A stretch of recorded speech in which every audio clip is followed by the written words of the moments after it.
Beaunieu, dans le sud de la France. C'est le premier jour des vacances pour Mickaël et sa famille originaire de Haute-Savoie. Cette année, ils ont choisi de louer une villa en plein cœur du Luberon.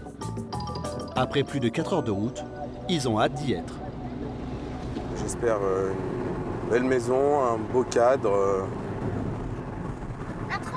un bel endroit, un trampoline peut-être, on verra. Et la piscine.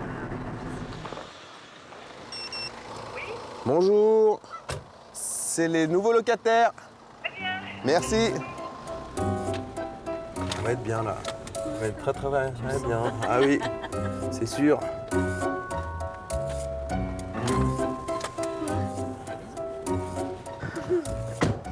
Bonjour. Eric. Mickaël. Bonjour. Bonjour, Mickaël. Pour les accueillir, Rose et son mari, les propriétaires. Bon, bah, c'est bien. Mais également Johan, le meilleur ami de Mickaël, arrivé un peu plus tôt. C'est lui qui s'est occupé de la réservation.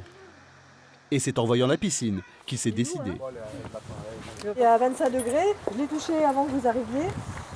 Vérification, bah, c'est bon. Hein. C'est la bonne température, Lilou, ou pas? Oui. Qu'est-ce que vous en pensez, là? De la piscine? De tout? Trop petite? Ah, magnifique. Les deux amis ne sont pas au bout de leur surprise.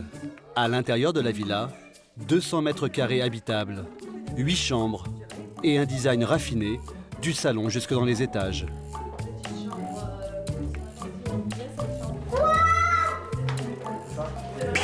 Les rideaux, ça Ah ouais, quoi? elle est magnifique. Oui. Franchement, rapport qualité-prix, il est imbattable. Hein. On est 18 adultes par personne, ça fait moins de 40 €, ça fait 37-38 € par personne.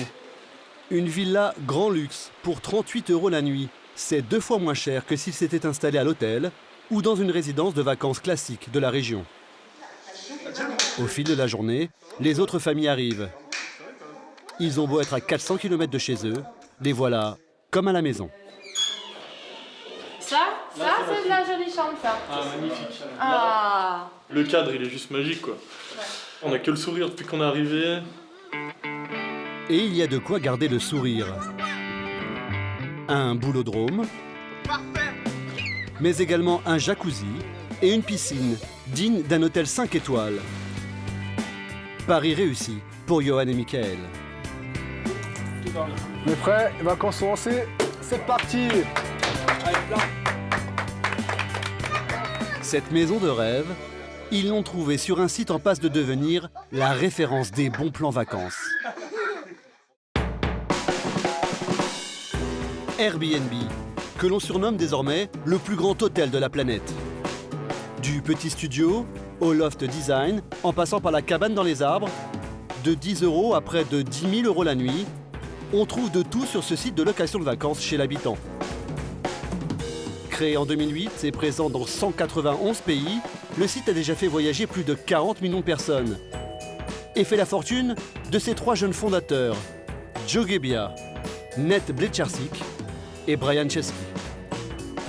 La plateforme pèserait 24 milliards de dollars et écrase aujourd'hui ses concurrents, Bedi Casa, Abritel ou encore Homely-Days. Alors, comment Airbnb est-il devenu le leader mondial de la location entre particuliers? Quels sont ses secrets pour attirer les voyageurs? Pourquoi fait-il trembler l'industrie hôtelière? Retour sur l'incroyable saga du petit site internet qui transforme nos canapés en machines à dollars. Comme beaucoup de success stories, c'est dans la Mecque des startups en Californie qu'elle a débuté. Nous sommes à San Francisco, ville des pionniers de la conquête de l'Ouest, des hippies révolutionnaires et du mouvement gay, et qui a vu naître, il y a 7 ans, le site de location entre particuliers, Airbnb. Basket, jean et sweat à capuche, difficile d'imaginer ce jeune homme de 31 ans au look d'ado en patron d'une multinationale. Pourtant, Nate Blecharczyk est bien à la tête de l'une des plus puissantes entreprises du moment. Regardez, j'ai quelques photos ici. C'est nous 3 sur le toit. C'était en 2007. Il habitait avec ses 2 colocataires au 3e étage de cet immeuble. Et c'est ici que toute l'aventure a commencé. Pour la petite histoire, le loyer de l'appartement avait augmenté de 25%. C'était trop cher, alors j'ai déménagé. Mais eux voulaient rester. Étant designer, ils ont vu qu'une conférence sur le design allait avoir lieu à San Francisco. Tous les hôtels étaient complets. Ils ont alors cette idée de louer ma chambre vide. Joe avait un matelas gonflable, il l'a installé, et au lieu d'appeler ça Bed and Breakfast, ils l'ont appelé Airbed and Breakfast. La première fois, Joe et Brian accueillent 3 personnes et empochent près de 1 000 $, soit quasiment leur loyer en seulement une semaine. Convaincus qu'ils tiennent là une bonne idée, ils lancent alors la toute première version du site. On a lancé quelque chose qui permet de réserver aussi facilement le logement de quelqu'un qu'un hôtel. Et voilà où Airbnb est né. Enfin, presque. Car pour concrétiser leur projet, ils ont besoin d'argent. Leur vient alors une idée originale pour collecter des fonds. Créer et vendre des paquets de céréales customisés à l'effigie des candidats de l'élection présidentielle de l'époque, Barack Obama et John McCain. Leurs céréales créent le buzz. Jackpot pour ces entrepreneurs de génie. 800 paquets collectors sont écoulés et ils récoltent ainsi près de 30 000 $. Un joli coup de pub qui va aussi lancer la machine. 7 ans plus tard, voilà à quoi ressemble le siège d'Airbnb. Dans un quartier branché de San Francisco, 7000 m² de bureaux installés dans un ancien entrepôt. Et c'est ici que travaille Lisa. Hey. Morning. Tous les matins, cette jeune Française en charge de la formation des employés s'accorde un petit détour par la cafétéria. Ici, en fait, je prends mon petit déjeuner tous les matins. On fait des partenariats avec des fermes locales, donc on mange bio, on mange très sainement et on mange local. C'est délicieux et tout est gratuit. Des petits déjeuners bien garnis à prendre sur son lieu de travail, l'entreprise joue à fond la carte du comme à la maison. Et parfois, on invite des amis à déjeuner ou même la famille. Vous voyez, derrière, il y a un parent qui est venu avec ses 2 petits pour le petit déjeuner, pour montrer un peu l'environnement de travail de papa. Et ce sont des choses qui sont très communes ici, en fait.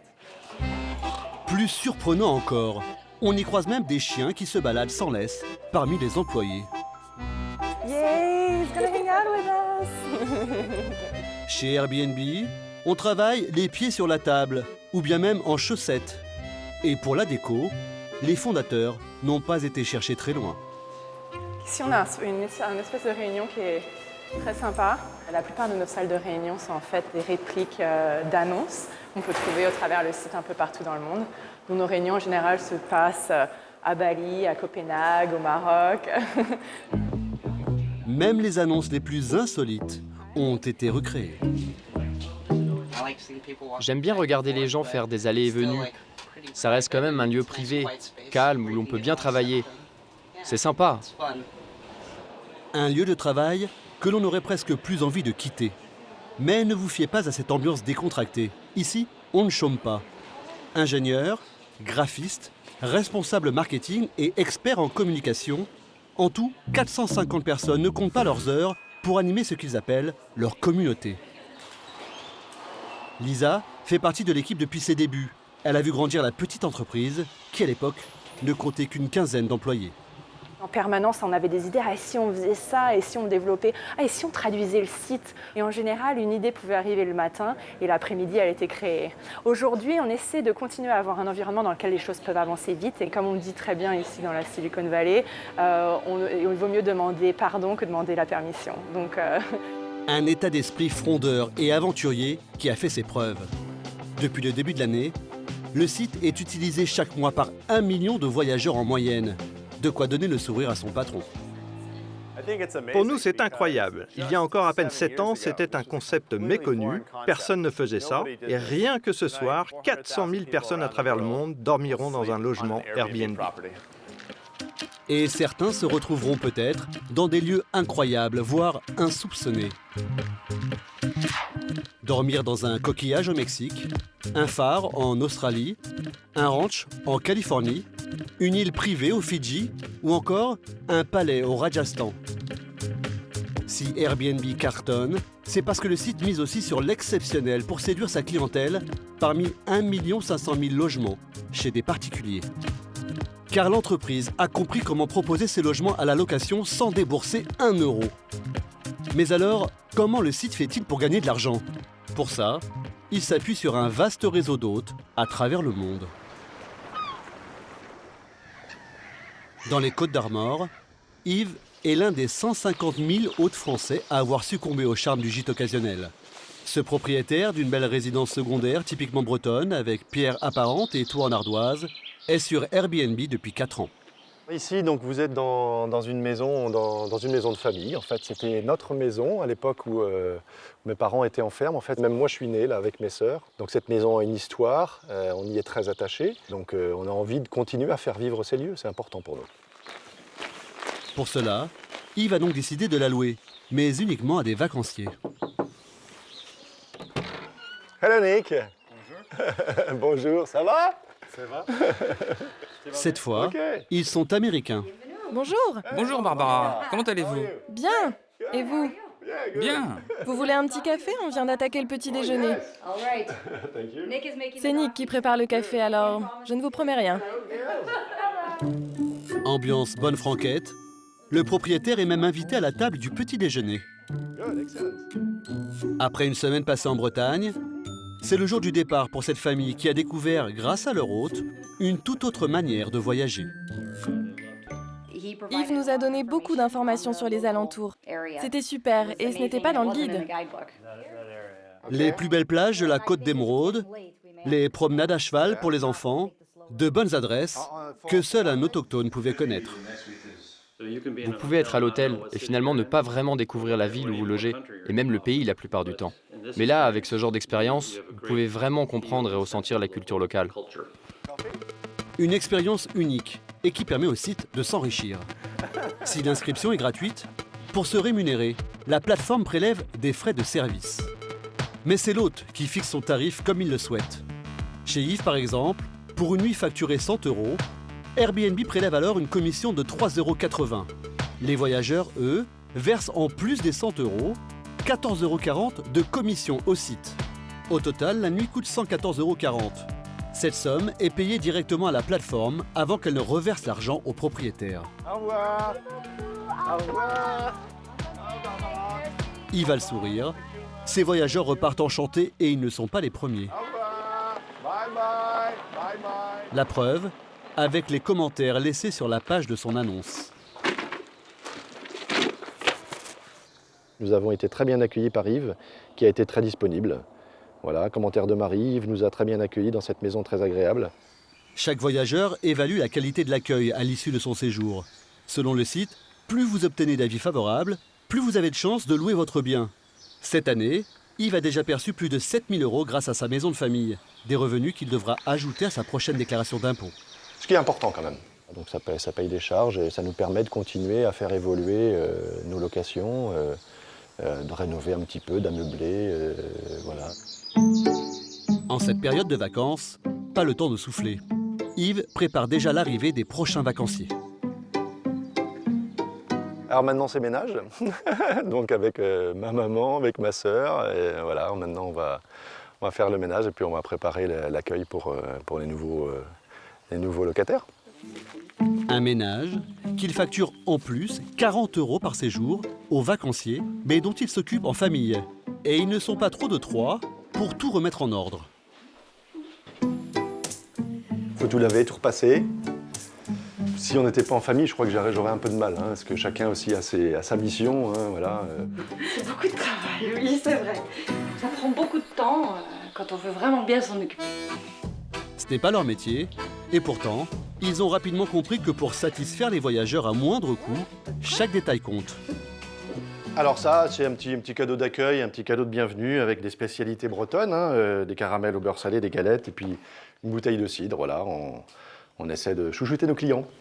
Et c'est aussi Airbnb qui nous incite à faire ça en même temps. Des conseils de pros pour vous aider à transformer votre maison en parfaite chambre d'hôte. Voilà le secret de la plateforme pour gagner toujours plus. À Paris, Nicolas Ferrari dirige la branche française du site. Avec son équipe d'une vingtaine de personnes, il cherche sans cesse des solutions pour booster les offres. Benjamin, On peut faire un petit point sur les tutoriels. Leur dernière trouvaille, des vidéos pédagogiques à destination des hôtes pour les aider à valoriser leurs annonces. Vous pouvez à présent ajouter une petite description, par exemple « cuisine ». Vous pouvez aussi modifier l'ordre d'apparition des photos. Il suffit de cliquer sur la photo et la glisser à l'endroit désiré.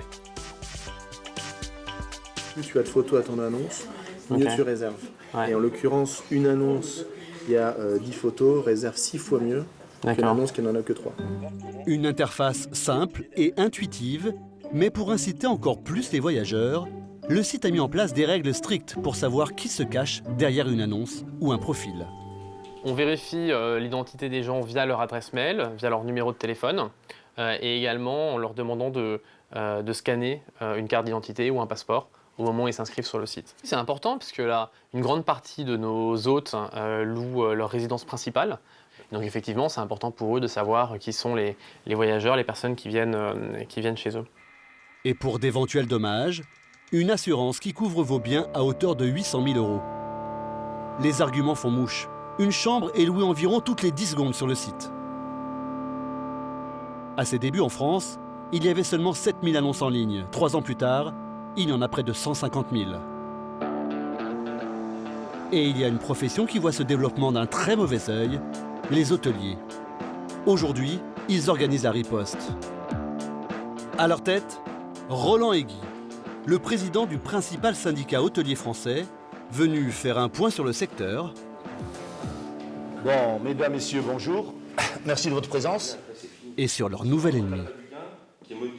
Nous allons rentrer dans le vif du sujet. C'est les plateformes de réservation de location meublée à la nuitée et les conséquences indirectes économiques pour l'hôtellerie. Un hôtel en France ferme tous les jours. C'est une vraie désespérance. Une situation qui serait selon eux directement liée au développement fulgurant de la plateforme américaine en France. Je vous rappellerai qu'entre 2014 et 2015, la croissance, je me suis appuyé sur les chiffres d'Airbnb, il y a une croissance en termes de logement, de volume de 700%. 700%. Donc c'est devenu malheureusement une économie qui se professionnalise et qui abuse.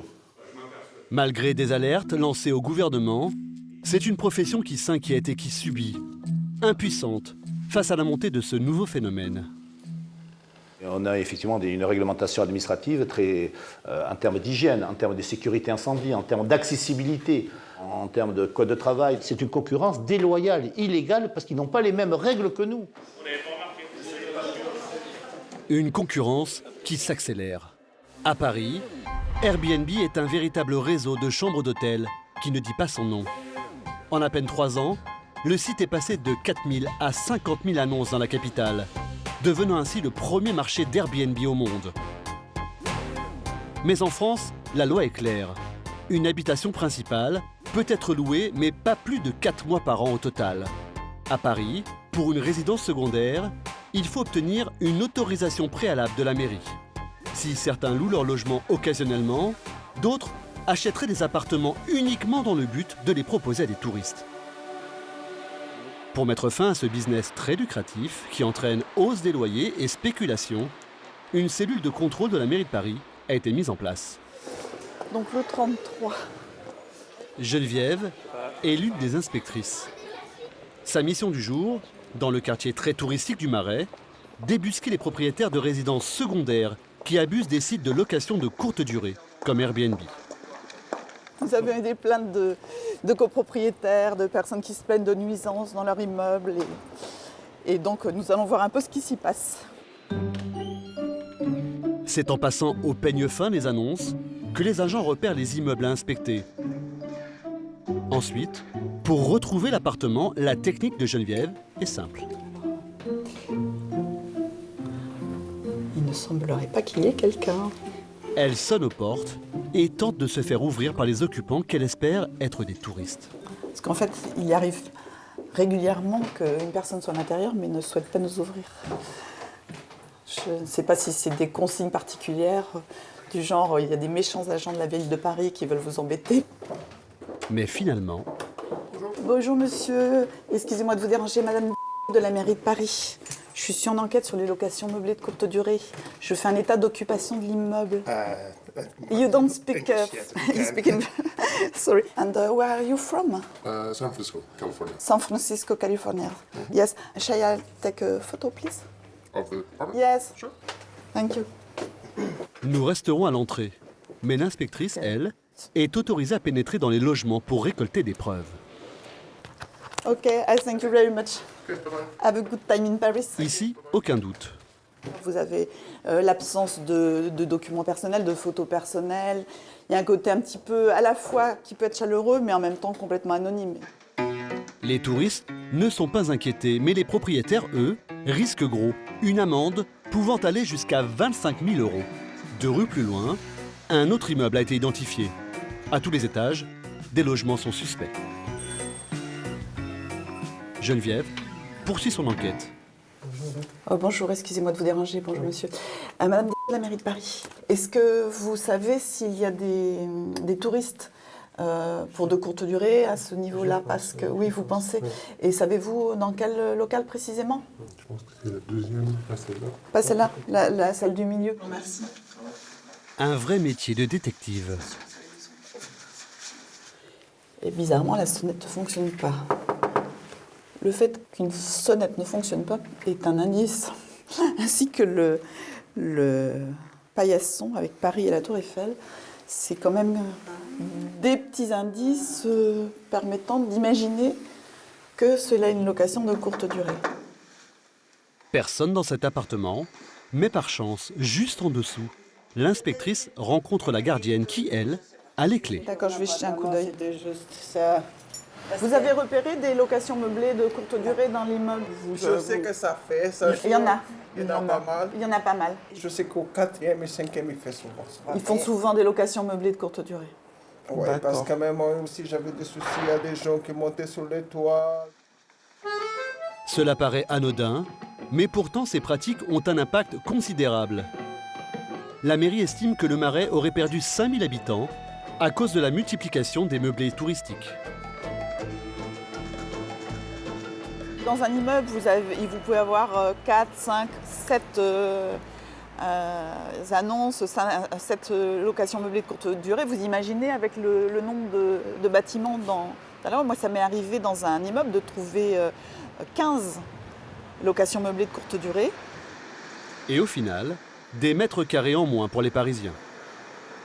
La conséquence évidente, c'est qu'ils ne peuvent plus se loger ou alors ils ne peuvent même plus acheter tellement les prix ont augmenté. Alors ils sont obligés d'aller en banlieue, voire en grande banlieue. L'an dernier, sur environ 900 contrôles effectués, seulement une vingtaine de propriétaires ont été condamnés. Les inspecteurs ne sont pas au bout de leur peine.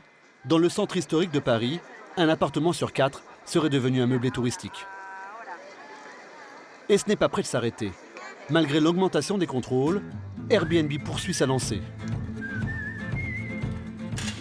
Aujourd'hui, c'est en province qu'ils organisent désormais de grandes opérations séduction.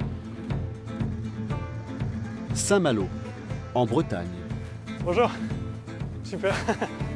Geoffroy travaille pour Airbnb. Sa mission, organiser des rencontres entre utilisateurs du site pour attirer de nouveaux hôtes.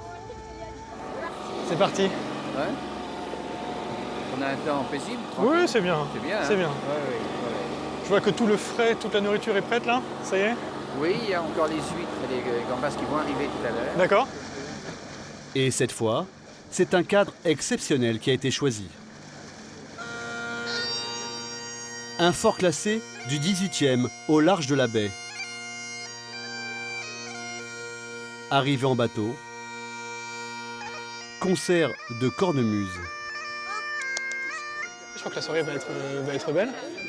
Un décor de rêve pour recevoir ses invités et pour lequel Airbnb n'a pas eu à débourser un centime. Le propriétaire du fort vient de le mettre en location sur le site et pour l'occasion, il a accepté d'accueillir l'événement gracieusement.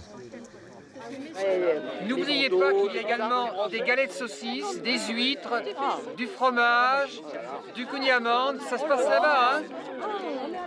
Yves, qui accueillait des touristes américains quelques jours plus tôt, est lui aussi de la partie. Les draps, tu laves, tu repasses tout, tu fais les lits, serviettes, etc. C'est ça. C'est pas trop de boulot, non, ça va? Bah ça va, l'été on essaye de louer plutôt à la semaine pour limiter justement ce phénomène. Au total, une soixantaine d'invités, hôtes, voyageurs dans la région ou encore personnel de l'Office du tourisme. Car pour faire campagne, Airbnb s'appuie d'abord sur ses membres et compte sur eux pour convaincre ceux qui hésitent encore. Alors moi, je me dis minimum 3 nuits. Minimum. Ah oui, tu peux donc dire ça minimum. peut aller jusqu'à... Alors moi, le maximum, c'est 2 semaines complètes. Beaucoup d'étrangers peut-être? Très peu. Ah oui, j'ai d'accord. surtout eu des Français, un peu des Allemands et un couple d'Anglais. Ouais, c'est ça qui me faisait un petit peu peur. Bon, toi, je sais que tu parles anglais couramment. Ils sont que très tu contents de parler français. D'accord, bon, bah, c'est formidable. Et vous, Daniel, vous êtes convaincu alors ce soir? Vu l'expérience des gens que j'ai rencontrés ce soir, oui, tout à fait. Bon, tout n'est peut-être pas parfait, il y a peut-être des choses à voir, voilà. Mais bon, je pense que le petit studio que j'ai pas très loin, là, sera certainement prochainement sur le site. À Saint-Malo, en 6 mois et une dizaine de rencontres comme celle-ci, le site est passé de 700 à 1200 annonces de logement. C'est créer du lien, créer un réseau, et puis renforcer la marque sans doute, hein, faire parler d'Airbnb. Voilà, ils savent faire, je pense, de ce côté-là. Pour le géant de la location, pas de doute, c'est une stratégie efficace pour recruter toujours plus de propriétaires dans la bonne humeur. On y va. Et investir petit à petit des territoires. Et là voilà. Une conquête de plus pour Airbnb et une saga qui ne fait que commencer. Si l'entreprise reste discrète sur ses revenus, selon les spécialistes financiers, son chiffre d'affaires pourrait atteindre 900 millions de dollars d'ici la fin de l'année.